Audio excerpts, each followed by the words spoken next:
ನಮಸ್ಕಾರ, ನನ್ನ ಹೆಸರು ಡಾಕ್ಟರ್ ಪಲ್ಲವಿ ಅಂತ ಹೇಳಿ ಬೆಳೆ ಶರೀರ ಕ್ರಿಯಾಶಾಸ್ತ್ರ ವಿಭಾಗದಲ್ಲಿ ವಿಜ್ಞಾನಿಯಾಗಿ ಕೃಷಿ ವಿಜ್ಞಾನ ಕೇಂದ್ರ ಕಂದಲಿಯಲ್ಲಿ ಕಾರ್ಯನಿರ್ವಹಿಸ್ತಾ ಇದ್ದೇನೆ. ಸೊ ನಾವು ಇವತ್ತು ಪರಿಚಯ ಮಾಡ್ತಿರುವಂಥ ತಂತ್ರಜ್ಞಾನ ಬಂದು ಅಂಗಾಂಶ ಕುಡಿಕಾಂಡ ಆಲೂಗೆಡ್ಡೆ ಸಸಿಗಳ ಬಗ್ಗೆ.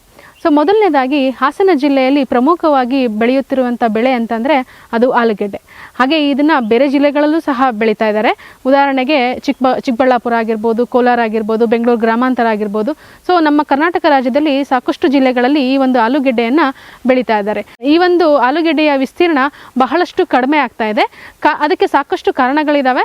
ಬಟ್ ರಾಜ್ಯದ ಸರಾಸರಿ ಇಳುವರಿಯನ್ನು ನಾವು ಗಮನಿಸಿದಾಗ ಬೇರೆ ರಾಜ್ಯಗಳಿಗೆ ಹೋಲಿಕೆ ಮಾಡಿ ನೋಡಿದಾಗ 50% ಸರಾಸರಿ ಇಳುವರಿ ನಮ್ಮ ರಾಜ್ಯದ್ದು ತುಂಬ ಕಡಿಮೆ ಇದೆ. ಅದಕ್ಕೆ ಕಾರಣ ಸಾಕಷ್ಟು ಇದ್ದಾವೆ. ಮೊದಲನೇದಾಗಿ ಮೊಳಕೆ ಪ್ರಮಾಣ ಕಡಿಮೆ ಇರುವಂತಹ ಗೆಡ್ಡೆಗಳು ರೈತರಿಗೆ ಲಭ್ಯ ಆಗ್ತಾ ಇರುವಂಥದ್ದು, ಸಕಾಲಕ್ಕೆ ಸರಿಯಾಗಿ ಉತ್ತಮ ಗುಣಮಟ್ಟದ ಆಲೂಗೆಡ್ಡೆ ಲಭ್ಯ ಆಗದೇ ಇರೋದು, ಹಾಗೆ ರೈತರು ಅನುಸರಿಸಬೇಕಾದಂತಹ ಬೇಸಾಯ ಕ್ರಮಗಳು ಸರಿಯಾಗಿ ಅನುಸರಿಸದೇ ಇರುವಂಥದ್ದು. ಈ ಒಂದು ಆಲೂಗೆಡ್ಡೆಯ ಬಿತ್ತನೆ ಬೀಜಗಳು ಸ್ಥಳೀಯವಾಗಿ ಲಭ್ಯ ಇಲ್ಲದೆ ಇರೋದ್ರಿಂದ ಜಲಂಧರ್ ಅಥವಾ ಪಂಜಾಬ್ನಿಂದ ಆಲೂಗೆಡ್ಡೆಗಳು ಹಾಸನ ಜಿಲ್ಲೆಗೆ ಬರಬೇಕು. ಅದರಲ್ಲಿ ನಮಗೆ ಆ ಒಂದು ಜಲಂಧರ್ ಜಾಗ 2 ರಿಂದ 2,500 ಕಿಲೋಮೀಟರ್ ದೂರ ಇರೋದ್ರಿಂದ ಉತ್ತಮ ಗುಣಮಟ್ಟದ ಬೀಜಗಳು ಅಂತಲೂ ನಾವು ಹೇಳೋಕ್ಕಾಗೋದಿಲ್ಲ.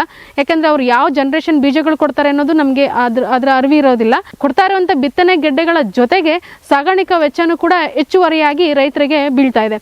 ಸೊ ಹಾಗಾಗಿ ನಮ್ಮ ಸ್ಥಳೀಯವಾಗಿ ಆಲೂಗೆಡ್ಡೆಗಳನ್ನ ಉತ್ಪಾದನೆ ಮಾಡಬೇಕು. ಅದರ ಜೊತೆಗೆ ಉತ್ತಮ ಆಲೂಗೆಡ್ಡೆಗಳನ್ನ ಸ್ವಂತವಾಗಿ ಸ್ಥಳೀಯವಾಗಿ ಹಾಸನ ಜಿಲ್ಲೆಯ ರೈತರು ಉತ್ಪಾದನೆ ಮಾಡಬೇಕು ಅನ್ನೋ ಒಂದು ಕಾರಣಕ್ಕಾಗಿ ಈ ಒಂದು ತಂತ್ರಜ್ಞಾನವನ್ನು ಹಾಸನ ಜಿಲ್ಲೆಗೆ ಪರಿಚಯ ಮಾಡಿಕೊಡ್ತಾರೆ. ಸೊ ಈ ಒಂದು ತಂತ್ರಜ್ಞಾನವನ್ನು ಮೊದಲನೇದಾಗಿ ವಿಯೆಟ್ನಾಂ ದೇಶದಲ್ಲಿ ಅಳವಡಿಸಿಕೊಂಡಿರೋದನ್ನು ಈ ಅಂತಾರಾಷ್ಟ್ರೀಯ ಆಲೂಗೆಡ್ಡೆ ಕೇಂದ್ರದವರು ಗಮನಿಸಿ ಈ ಒಂದು ತಂತ್ರಜ್ಞಾನವನ್ನು ಹಾಸನ ಜಿಲ್ಲೆಗೆ ತರ್ತಾರೆ. ಈ ARC ಟೆಕ್ನಾಲಜಿನೇ ಯಾಕೆ ಬೇಕು, ಬೇರೆ ಟೆಕ್ನಾಲಜಿ ಆಗೋದಿಲ್ವಾ ಅಂತಲೂ ನೀವು ಪ್ರಶ್ನೆ ಮಾಡ್ಬೋದು ನಮಗೆ.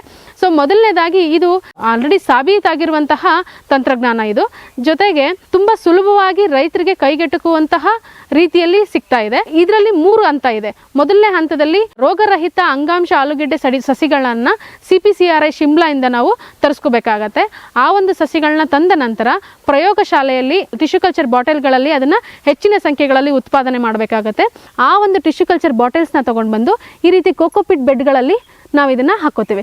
ಈ ಒಂದು ಸರಿ ನಾವು ಈ ಒಂದು ರೋಗರಹಿತ ತಾಯಿ ಗಿಡಗಳನ್ನು ನಾವು ಬೆಡ್ಡಿಗೆ ಹಾಕಿದ ನಂತರ ಈ ಒಂದು ಸಸಿಗಳನ್ನು ನಾವು 3 ತಿಂಗಳವರೆಗೂ ನಾವು ಮೇಂಟೈನ್ ಮಾಡ್ಬೋದು. ಈ ಒಂದು ಸರಿ ನಾವು ಸಸಿಗಳನ್ನು ಕೋಕೋಪಿಟ್ ಬೆಡ್ಡಿಗೆ ಹಾಕಿದ ನಂತರ 15 ದಿನಗಳಲ್ಲಿ ಈ ರೀತಿ ಚಿಗುರು ಬರುತ್ತೆ.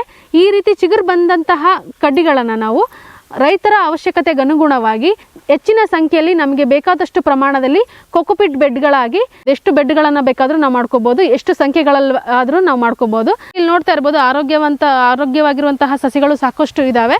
ಸೊ ಇದರಲ್ಲಿ ಬಂದಂತಹ ಈ ಕುಡಿಗಳನ್ನು ನಾವು ಕಟ್ ಮಾಡಿಕೊಂಡು ಪ್ರೋಟ್ರೇಗಳಿಗೆ ಹಾಕೋಬಹುದು.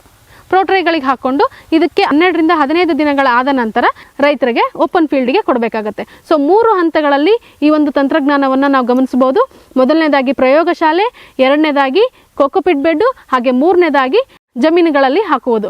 ಈ ಸಸಿಗಳನ್ನು ರೈತರು ನಾಟಿ ಮಾಡ್ಕೊಳ್ಳೋದಕ್ಕೆ ಸಿದ್ಧವಾಗಿದೆ ಅಂತ ಅರ್ಥ. ಸೊ ಈ ಒಂದು ಸಸಿಗಳನ್ನು ನಾಟಿ ಮಾಡಿಕೊಂಡು ಇದರಿಂದ ಉತ್ಪನ್ನಗಳನ್ನು ತಗೋಬಹುದು. ಇದರಿಂದ ಬರುವಂಥ ಈ ಸಸಿಗಳಿಂದ ಬರುವಂತಹ ಉತ್ಪನ್ನವೇ G0 generation. So G0 ಜನರೇಷನಿಂದ G1, G2, G3 ಈ ಥರ 3 ಜನರೇಷನ್ವರೆಗೂ ಅದೇ ಗೆಡ್ಡೆಗಳನ್ನು ಬಳಸ್ಕೊಂಡು ಅವರು ಬೀಜೋತ್ಪಾದನೆ ಮಾಡ್ಬೋದು. ಉತ್ತಮ ಗುಣಮಟ್ಟದ ಗೆಡ್ಡೆಗಳನ್ನು ಅವರು ತಗೋಬೋದು. ಅದೇ ಗೆಡ್ಡೆಗಳನ್ನು ಅವರು ಕೋಲ್ಡ್ ಸ್ಟೋರೇಜಲ್ಲಿ ಇಟ್ಕೋಬೋದು. ಯಾಕಂದರೆ ನಮ್ಮ ಹಾಸನ ಜಿಲ್ಲೆಯಲ್ಲಿ 3 ಕೋಲ್ಡ್ ಸ್ಟೋರೇಜ್ ಇದ್ದಾವೆ.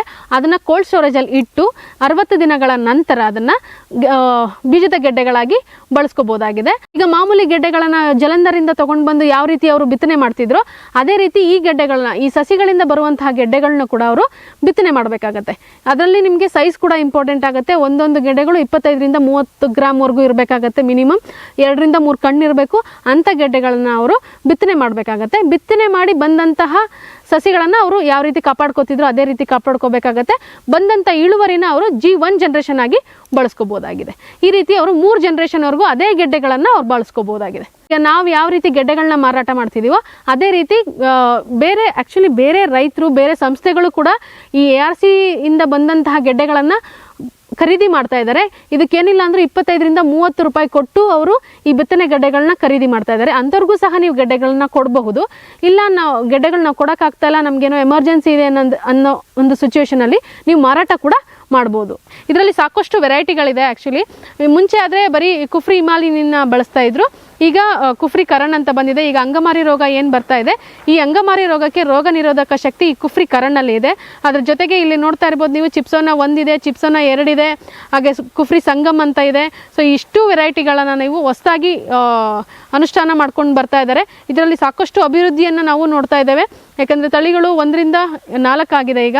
ಸೊ ಯಾಕೆ ಅಂತಂದರೆ ಈ ರೈತರಿಗೆ, ಹಾಸನ ಜಿಲ್ಲೆಯ ರೈತರಿಗೆ ಸಾಕಷ್ಟು ಉಪಯೋಗ ಆಗಲಿ, ಹಾಗೆ ಅವರ ಸ್ವಂತ ಹಾಗೆ ಸ್ಥಳೀಯವಾಗಿ ಬಿತ್ತನೆ ಆಲೂಗೆಡ್ಡೆಗಳನ್ನು ಅವರು ಬಳಸ್ಕೊಳ್ಳಿ ಅಥವಾ ಬೆಳೀಲಿ ಅನ್ನೋ ಒಂದು ಕಾರಣಕ್ಕೆ ತಂತ್ರಜ್ಞಾನದ ಅಭಿವೃದ್ಧಿಯನ್ನು ಮಾಡ್ತಾ ಇದ್ದಾರೆ.